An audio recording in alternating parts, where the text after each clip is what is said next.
اعوذ باللہ من الشیطان الرجیم، بسم اللہ الرحمن الرحیم۔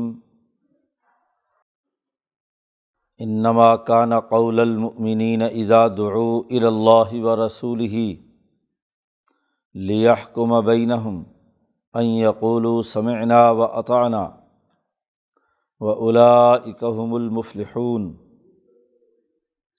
ومن یطع اللہ ورسولہ ویخش اللہ ویتقہ فاولئک ھم الفائزون۔ واقسموا باللہ جہد ایمانہم لئن امرتہم لیخرجن قل لا تقسموا طاعۃ معروفہ ان اللہ خبیر بما تعملون۔ قل اطیعوا اللہ واطیعوا الرسول فإن تولوا فإنما علیہ ما حمل وعلیکم ما حملتم وإن تطیعوہ تہتدوا وما علی الرسول الا البلاغ المبین۔ وعد اللہ الذین آمنوا منکم وعملوا الصالحات لَيَسْتَخْلِفَنَّهُمْ فِي الْأَرْضِ كَمَا اسْتَخْلَفَ الَّذِينَ مِنْ قَبْلِهِمْ وَلَيُمَكِّنَنَّ لَهُمْ دِينَهُمُ الَّذِي ارْتَضَىٰ لَهُمْ وَلَيُبَدِّلَنَّهُمْ مِنْ بَعْدِ خَوْفِهِمْ أَمْنًا يَعْبُدُونَنِي لَا يُشْرِكُونَ بِي شَيْئًا وَمَنْ كَفَرَ بَعْدَ ذَلِكَ فَأُولَٰئِكَ هُمُ الْفَاسِقُونَ۔ وَأَقِیمُوا الصَّلَاةَ وَآتُوا الزَّکَاةَ وَأَطِیعُوا الرَّسُولَ لَعَلَّکُمْ تُرْحَمُونَ۔ لا تحسبن الذین کفروا معجزین فی الارض ومأواہم النار ولبئس المصیر۔ صدق اللہ العظیم۔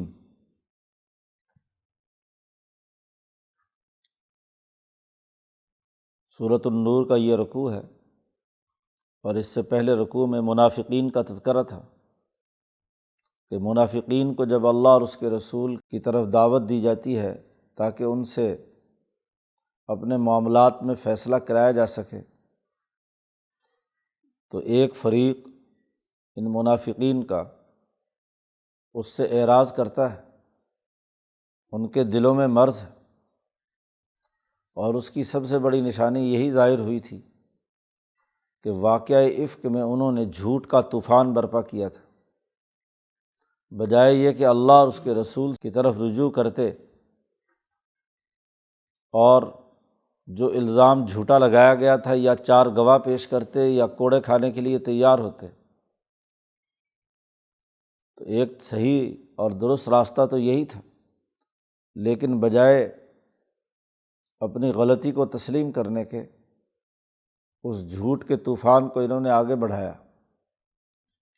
تو منافقین کی حالت یہ ہوتی ہے کہ جب انہیں اللہ اور اس کے رسول کے حکم کی طرف بلایا جائے تو وہ بجائے اس کو قبول کرنے کے اس سے اعراض کرتے ہیں، جبکہ مومنین کی حالت قرآن حکیم بیان کر رہا ہے اس رکوع میں۔ انما کان قول المؤمنین،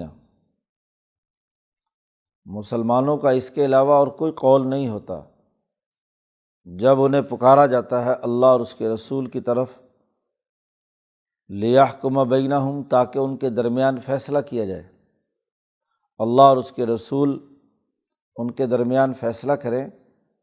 اس کے لیے جب انہیں بلایا جاتا ہے تو مسلمانوں کا صرف یہی قول ہوتا ہے، وہ یہی بات کہتے ہیں کہ ان یقولوا سمعنا واطعنا، تو وہ فوراً کہتے ہیں کہ ہم نے سنا اور ہم اس کی پوری پوری اطاعت کریں گے۔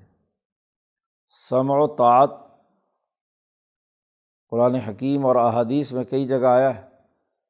اس کا مطلب یہ ہے کہ جو احکامات الہیہ ہیں، جماعت کے جو طے شدہ قوانین اور ضابطے ہیں، ان کو پوری توجہ سے سننا اور پھر ان پر صحیح طریقے سے عمل درآمد کرنا، پوری فرما برداری کے ساتھ اطاعت کرنا، انہیں ماننا، جماعتی نظم و ضبط اور ڈسپلن کو قبول کرنا،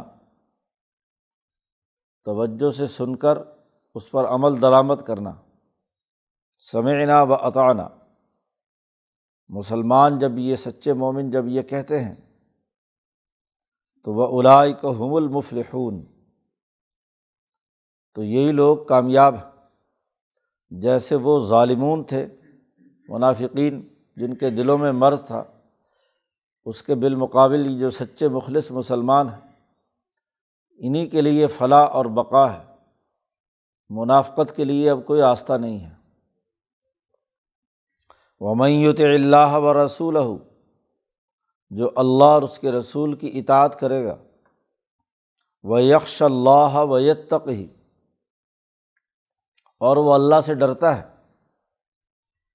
اور تقوی اختیار کرتا ہے، غلط راستے سے بچ کر چلتا ہے، فَأُولَٰئِکَ هُمُ الْفَائِزُونَ، بس وہی لوگ ہیں جو اپنی منزل مراد کو پورے طور پر حاصل کرنے والے ہیں، کامیاب ہیں، فائز ہیں۔ دو جملے کہے ہیں کہ سچے مخلص مومنین جب جماعت کے نظم و ضبط اور ڈسپلن کو سنتے ہیں اور اس پر پورے طریقے سے عمل درآمد کرتے ہیں تو انہی کے لیے مستقبل میں بقا اور فلاح ہے، اور جب وہ اللہ کے ڈر سے یہ کام کرتے ہیں، تقوی اختیار کرتے ہیں، عدل و انصاف کا نظام بناتے ہیں، تو یہی لوگ کامیاب ہیں۔ منافقین کا تذکرہ چونکہ اس صورت میں بہت زیادہ ہے کہ انہوں نے جھوٹے الزامات، طوفان بدتمیزی برپا کیا تھا، اس لیے قرآن حکیم مزید ان کے رویے بیان کرتا ہے۔ منافقت کی سب سے بڑی نشانی یہ ہوتی ہے کہ جب یہ سامنے آتے ہیں تو بات بات پر قسم اٹھاتے ہیں اللہ کی، زبانی طور پر وہ اس بات کا اعلان کرتے ہیں کہ ہم جو آپ کہیں گے جی ہم مانیں گے۔ منافق ہمیشہ بہت ہی گردن نیچی کر کے سینے پہ ہاتھ رکھ کے کہے گا بس جیسا آپ کا حکم ہوگا ویسا کریں گے، لیکن عمل درآمد نہیں کریں گے۔ مسلمانوں کی دو خصوصیتیں بیان کی ہیں کہ وہ قول بھی کرتے ہیں سمعنا و اطعنا، اور اللہ کی اطاعت اور اللہ کا ڈر اور تقوی بھی اختیار کرتے ہیں۔ اور ان لوگوں کا رویہ کیا ہے کہ اقسموا باللہ جہد ایمانہم، یہ اللہ کی بڑی پکی قسمیں اٹھائیں گے۔ جتنا بڑا پکا منافق ہوگا اتنی بڑی جھوٹی قسمیں اٹھا کر کہے گا قرآن کی قسم، اللہ کی قسم، میں نے تو یہ کرنا تھا، یہ ہے وہ ہے، یقین دلانے کی کوشش کرے۔ کیا قسمیں اٹھاتے ہیں؟ نبی اکرم صلی اللہ علیہ وسلم سے کہا جا رہا ہے کہ یہ قسمیں اٹھاتے ہیں کہ لئن امرتہم لیخرجن، اگر آپ ہمیں جہاد و قتال کے لیے یا دشمن کے مقابلے کے لیے نکلنے کا حکم دیں گے تو ہم ضرور بالضرور نکلیں گے۔ لیخرجن، لام بھی تاکید کا ہے، نون ثقیلہ بھی تاکید کا ہے، ضرور ہم ضرور تیرے راستے میں نکلیں گے۔ اے محمد صلی اللہ علیہ وسلم ان سے کہہ دیجئے قل لا تقسموا، قسمیں مت اٹھاؤ، زبان سے باتیں مت کرو، طاعۃ معروفہ، دستور اور قانون کے مطابق اطاعت اور فرما برداری مطلوب ہے۔ حضرت مولانا سندھی رحمۃ اللہ علیہ نے طاعۃ معروفہ کی تشریح کی ہے سورۃ محمد میں کہ جماعت کے منظور کیے ہوئے قاعدوں کی پابندی کرنا، جماعت کی باہمی مشاورت سے جو دستور طے ہو جائے، جو کسی جماعت کے چلانے کا آئین اور دستور العمل طے ہو جائے اس کی پاسداری کرنا۔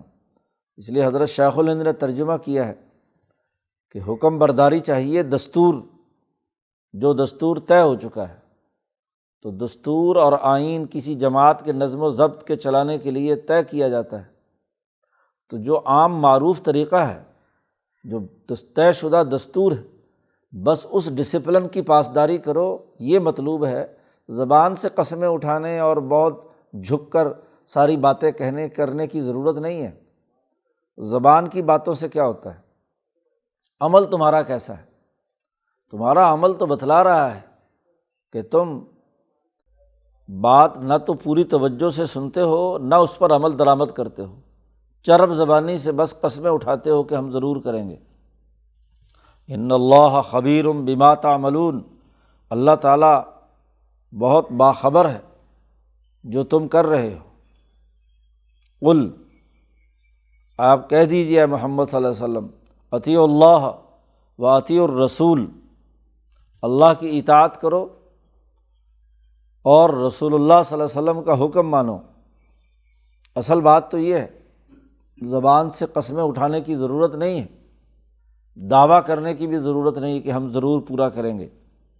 یاد رکھو فَإِن تَوَلَّوْا، اگر تم نے روگردانی کی، ایمان لانے کے بعد، معاہدہ کرنے کے بعد پھر تم نے پشت پھیری، تو فَإِنَّمَا عَلَيْهِ مَا حُمِّلَ وَعَلَيْكُمْ مَا حُمِّلْتُمْ، تو نبی اکرم صلی اللہ علیہ وسلم پر وہ ہے جو ذمہ داری ان پر عائد کی گئی ہے، اور وَعَلَيْكُمْ مَا حُمِّلْتُمْ، اور تم پر وہ ذمہ داری ہے جو تم نے اٹھائی ہے، تم جس کے ذمہ دار قرار دیے گئے ہو۔ تو رسول اللہ صلی اللہ علیہ وسلم نے تو اپنا پیغام سچائی کے ساتھ اپنے احکامات تمہیں دے دیے، اب تمہاری ذمہ داری تھی کہ ان احکامات پر صدق دل سے عمل کرتے اور اطاعت کرتے، لیکن معاملہ الٹا ہے، رسول اللہ صلی اللہ علیہ وسلم اپنی ذمہ داریاں پوری کر رہے ہیں اور تم پوری نہیں کر رہے۔ وَإِن تُطِيعُوهُ تَهْتَدُوا، اگر تم رسول اللہ صلی اللہ علیہ وسلم کی اطاعت کرو گے تو ہدایت پاؤ گے۔ وَمَا عَلَى الرَّسُولِ إِلَّا الْبَلَاغُ الْمُبِينُ، اور رسول اللہ صلی اللہ علیہ وسلم پر اور کوئی ذمہ داری نہیں ہے سوائے اس کے کہ وہ واضح طور پر اللہ کا پیغام تم تک پہنچا دے۔ بلاغ المبین، واضح طور پر بات کا پہنچانا جس سے حجت قائم ہو جائے، جو اس کو قبول کر کے ڈسپلن کا حصہ بن جائے، اجتماعیت کا حصہ بن جائے، وہ کامیاب ہے، اور جو اس کی خلاف ورزی کرے گا تو رسول اس بات کے ذمہ دار نہیں ہیں کہ تم نے بات نہیں مانی تو اب اس پر رسول صلی اللہ علیہ وسلم کی گرفت ہو، ایسا نہیں ہے۔ ان کی ذمہ داری تو بلاغ المبین ہے، واضح طور پر حجت اللہ کی تمام کرنی ہے۔ اب جن مومنین کا یہ ذکر تھا، صحابہ اکرام بالخصوص، کہ جب ان کو اللہ اور اس کے رسول کی طرف پکارا جاتا ہے تو وہ اس کے مطابق فیصلے کرتے ہیں، اس کے مطابق اللہ کی باتوں کو سنتے اور اس کی اطاعت کرتے ہیں، ان مومنین کے لیے اللہ نے ایک وعدہ کیا ہے۔ صحابہ اکرام کے لیے خاص طور پر یہ اگلی آیت میں بنیادی ذمہ داریاں بیان کی گئی ہیں۔ وعد اللہ الذین آمنوا منکم، تم میں سے جو لوگ مخلصانہ طور پر ایمان لانے والے ہیں، الذین آمنوا، منکم میں تمام وہ لوگ تھے جنہوں نے بظاہر کلمہ پڑھا، لیکن کچھ ان میں سے وہ ہیں جو منافقین ہیں، جن کا رویے پیچھے آ چکے ہیں، اور اکثریت وہ ہے جو صحابہ کی کہ حضور صلی اللہ علیہ وسلم کے لائے ہوئے دین پر ایمان لانے والے ہیں۔ وعملوا الصالحات، اور نہ صرف ایمان لائے بلکہ اپنی اجتماعی طاقت اور قوت سے اچھے عمل کیے، اجتماعیت قائم کی، تو اس اجتماعیت کے نتیجے میں اللہ کا وعدہ ہے کہ اس سچی مسلمان جماعت کو لَيَسْتَخْلِفَنَّهُمْ فِي الْأَرْضِ، 3 باتیں بیان کی گئی ہیں کہ اس جماعت کو جو ایمان لانے والی ہے، اس کو ضرور بالضرور اللہ تبارک و تعالیٰ زمین میں خلیفہ بنائیں گے، ان کو نائب بنائیں گے۔ ان کی بھی انسانیت کی طرف بعثت ہوئی ہے، یہ رسول اللہ صلی اللہ علیہ وسلم کے خلیفہ اور نائب بن کر حکمرانی کریں گے۔ کما استخلف الذین من قبلہم، جیسا کہ حکمران بنایا تھا ان سے پہلے لوگوں کو، جیسے انہیں حکمران بنایا تھا داؤد علیہ السلام، سلیمان علیہ السلام، اور ان کے ماننے والے موسیٰ علیہ السلام، اور ان کے بعد یوشع بن نون، یوسف علیہ السلام، جیسے انہیں حکمرانی دی تھی ایسے ہی انہیں بھی زمین میں اللہ پاک مسلمان جماعت کو حکمرانی دے گا۔ صحابہ کی یہ جماعت خلفائے راشدین، ان کے دور میں نبی اکرم صلی اللہ علیہ وسلم کے چھوڑے ہوئے کاموں کی انہوں نے تکمیل کی۔ امام شاہ ولی اللہ دہلوی نے اس آیت کو ازالۃ الخفا عن خلافت الخلفاء میں آیات استخلاف میں بیان کرتے ہوئے اس کی مکمل وضاحت کی ہے، اور اسے ثابت کیا ہے کہ یہ خلفائے راشدین اس آیت کا مصداق ہے۔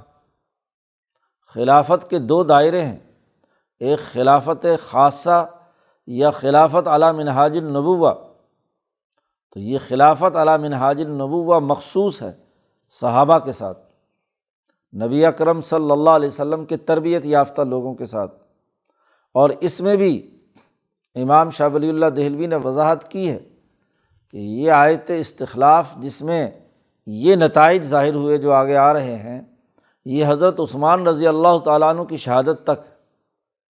علامہ ابن کثیر نے یہاں وہ تمام واقعات جو غلبہ دین کے حضور صلی اللہ علیہ وسلم سے لے کر حضرت عثمان کے زمانے تک ہوئے ہیں، اس کی تفصیلات بیان کی ہیں کہ کس کس طریقے سے پوری دنیا میں فتوحات ہوئیں، پوری دنیا پر زمین پر صحابہ کا حکمرانی کا نظام قائم ہوا۔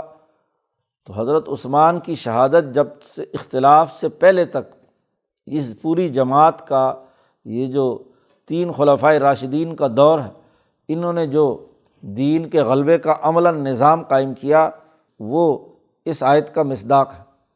حضرت علی رضی اللہ تعالیٰ عنہ چوتھے خلیفہ نے اگلے دور کی جماعت تیار کرنے کی خلافت کی ذمہ داریاں انہوں نے اس کی تکمیل کی۔ تو خلفائے راشدین ان سے اللہ نے وعدہ کیا ہے، یہ وعدہ خلفائے راشدین کے ساتھ تھا۔ بعد میں تو خلافت علی منہاج النبوہ نہیں یا خلافت خاصہ نہیں بلکہ خلافت عامہ تھی، اور اس نے بھی اپنے دور میں جب تک مسلمانوں کا غلبہ رہا کامل مکمل نہ صحیح لیکن دین کے غلبے کا قومی اور بین الاقوامی نظام قائم کیے رکھا۔ اس کی تفصیلات شاہ صاحب نے واضح کی ہیں۔ تو تم میں سے جو ایمان لانے والے ہیں اور صحیح عمل کرنے والے ہیں ان سے اللہ نے پہلا وعدہ یہ کیا ہے کہ ان کو ضرور بالضرور، لام بھی تاکید کا ہے، نون ثقیلہ، ہر حال میں ان کو ضرور خلیفہ بنائے گا زمین میں، جیسا کہ ان سے پہلے لوگوں کو خلیفہ بنایا تھا۔ حکومت دی جائے گی، سیاسی طاقت اور قوت دی گئی۔ وَلَيُمَكِّنَنَّ لَهُمْ دِينَهُمُ الَّذِي ارْتَضَىٰ لَهُمْ، اور دوسری بات بیان کی، ان کے لیے ان کا دین جس کو اللہ نے ان کے لیے پسند کر لیا اس کو خوب پوری دنیا میں جما دے گا۔ یہ سسٹم خلفائے راشدین کے زمانے میں مضبوط طور پر زمین میں رچ بس گیا، خاص طور پر عمر فاروق رضی اللہ تعالیٰ عنہ کے زمانے میں۔ تمکین فی الارض قرآن کی ایک اصطلاح ہے، حکومت اور حکومت کے ساتھ ایسا حکمرانی کا نظام جس سے وہ سوچ اور فکر، وہ دین کا سسٹم طاقتور ہو، مضبوط ہو، تمام شعبوں میں، سیاسیات، معاشیات، عدالت، معیشت، تجارت، معاشرت وغیرہ وغیرہ، تمام امور میں دین کے بنیادی اساسی اصولوں پر عملی نظام قائم ہوگا۔ یہ بھی اللہ کا وعدہ ہے۔ وَلَيُبَدِّلَنَّهُم مِّن بَعْدِ خَوْفِهِمْ أَمْنًا، اور تیسری بات بیان کی کہ اس حکومت اور دین کے غلبے کے نتیجے میں ایک تیسرا کام بھی ہوگا کہ اللہ تبارک و تعالیٰ ان کے خوف کے بعد ان کے لیے امن کی حالت پیدا کر دے گا، ان کو ضرور بدل دے گا خوف کے بعد امن۔ بہترین نظام حکومت وہ ہے جس میں امن و امان ہو، خوف کی سودا کاری نہ ہو، خوف نہ بیچا جائے۔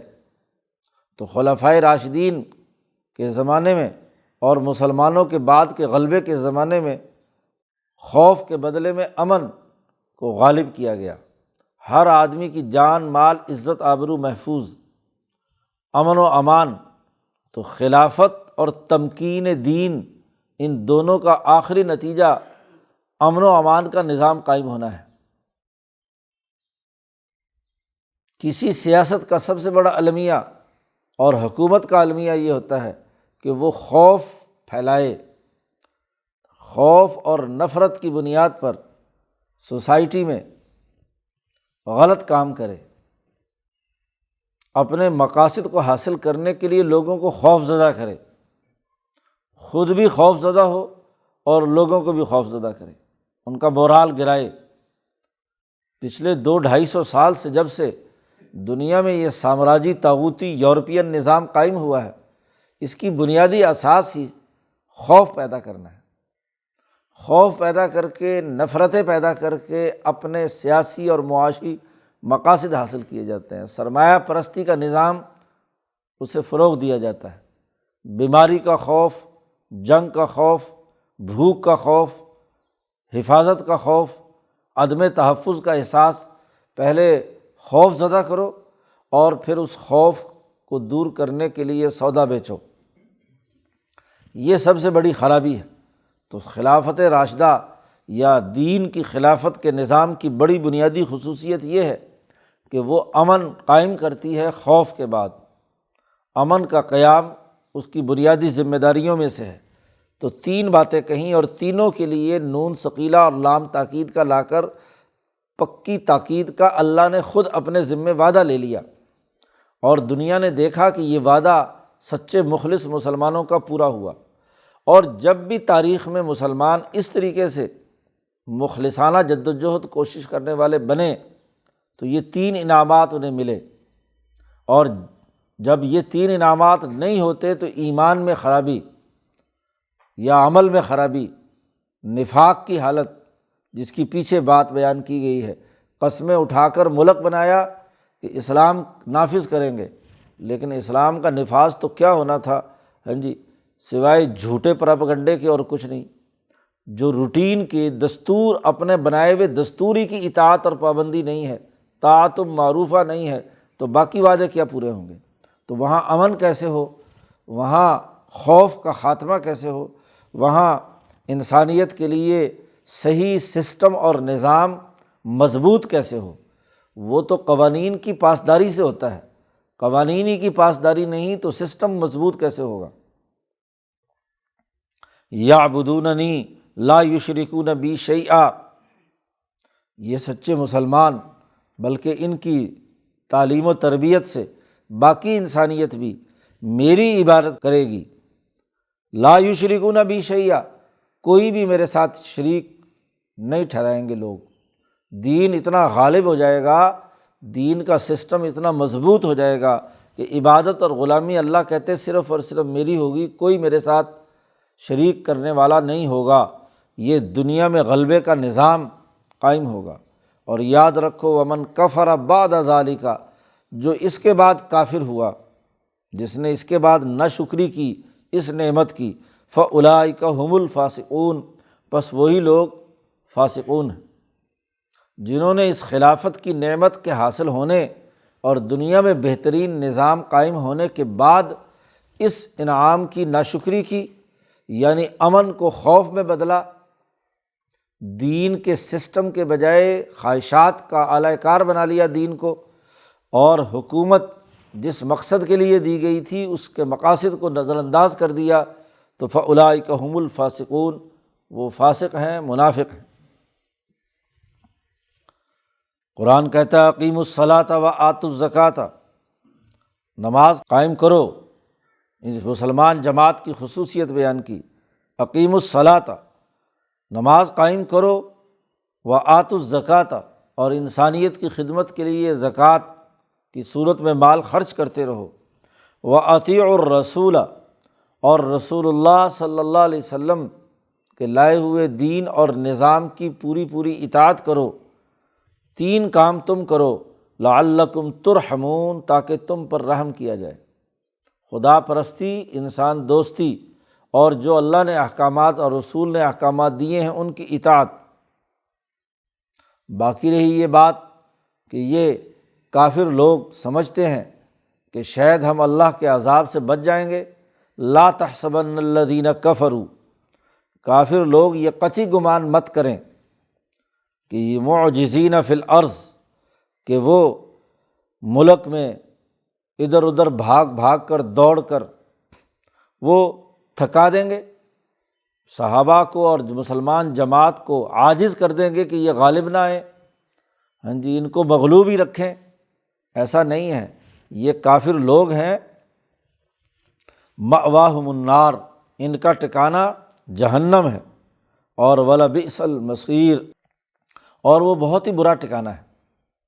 تو قرآن حکیم نے اس رکوع میں واضح کر دیا کہ جو سچے مخلص ہیں ان کو دنیا میں حکمرانی عطا ہوگی، اور حکمرانی کا وہ نظام قائم کریں گے۔ جب جماعت سمع و طاعت کی بنیاد پر ڈسپلن پیدا کر لیتی ہے، دین کے غلبے کی سوچ کے ساتھ اپنی اجتماعیت پیدا کر لیتی ہے، تو اسے حکمرانی ملتی ہے، وہ خوف کو بدل کر امن قائم کرتی ہے، وہ دین کے پورے سسٹم کے تمام باتوں کا نظام قائم کرتی ہے۔ یہ خصوصیات والی سچی جماعت ہے جو کامیاب ہے۔ جو قوانین اور ضابطے جیسے پیچھے بیان کیے ہیں، تو اب یہ حکومت کے بغیر نہیں ہو سکتے۔ اب یہ زنا کے متعلق جو پیچھے معاشرت کے خلاف بہتان تراشی کا قانون یا حد جاری کی گئی ہے، اب یہ حدود کا نفاذ حکومت کے بغیر نہیں ہو سکتا۔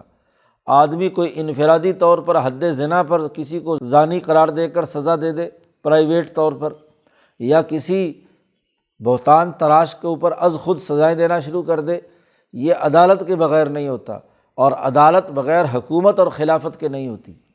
تو اس لیے ان مسلمان جماعتوں کے لیے ڈسپلن قائم کرنا، حکومت قائم کرنا لازمی اور ضروری ہے، تاکہ ان احکامات کا عملی نظام، اس کا طریقہ کار، اس کی اتھارٹی وجود میں لائی جائے، اور اس کے مطابق جو تمام اعمال جرائم ہیں ان کی سزا و جزا کا پورا نظام نافذ کیا جائے۔ اس کی وضاحت اس رکوع میں کی گئی ہے۔ اللہ تبارک و تعالیٰ قرآن حکیم کو سمجھنے اور اس پر عمل کرنے کی توفیق عطا فرمائے۔ اللہم صل۔